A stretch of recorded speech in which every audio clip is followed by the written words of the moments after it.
کبھی کبھی نا ہمارا یقین حقیقت سے بھی زیادہ طاقتور ہو جاتا ہے اور خطرناک بھی۔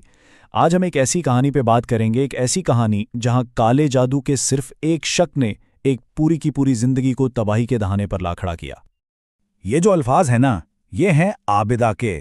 عابدہ جو ہیں تو برطانوی شہری، لیکن انہیں پکا یقین ہے کہ پاکستان میں ان کی زندگی میں جو بھی مصیبت آئی ہے اس کے پیچھے کوئی گہری سازش ہے، ایک خطرناک بددعا ہے جو ان کا پیچھا کر رہی ہے۔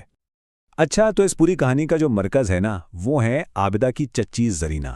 اب زرینہ جو ہیں وہ ایک بہت ہی عبادت گزار خاتون تھی، لیکن وقت گزرنے کے ساتھ ساتھ عابدہ، ان کی والدہ اور ان کی ایک پھوپھی بلقیس، ان تینوں کو یہ شک ہونے لگا کہ یہ جو اتنی عبادت ہو رہی ہے نا، یہ کہیں صرف ایک دکھاوا تو نہیں۔ اور یہیں سے وہم کا وہ بیج بویا گیا جو عابدہ کے بچپن میں ہی ان کے ذہن میں ڈال دیا گیا تھا۔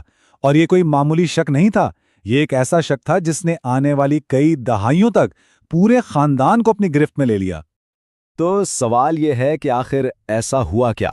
وہ کون سے واقعات تھے جنہوں نے اس چھوٹے سے شک کو ایک پہاڑ جیسے یقین میں بدل دیا؟ چلیں دیکھتے ہیں کہ عابدہ کے پاس اس بات کے کیا ثبوت ہیں۔ اب دیکھیں، یہ جتنے بھی واقعات ہیں نا، بکرے کی سری، بچوں کی موت، بیٹیوں کی پیدائش، شوہر کی دوسری شادی، یہ سب الگ الگ سانے ہیں، لیکن جب ان سب کو وہم کی اینک سے دیکھا گیا نا، تو یہ سب جڑ کر ایک بہت ہی خوفناک تصویر بنا رہے تھے۔ ایسا لگ رہا تھا جیسے کوئی ایک شخص ہے جو جان بوجھ کر ایک منصوبے کے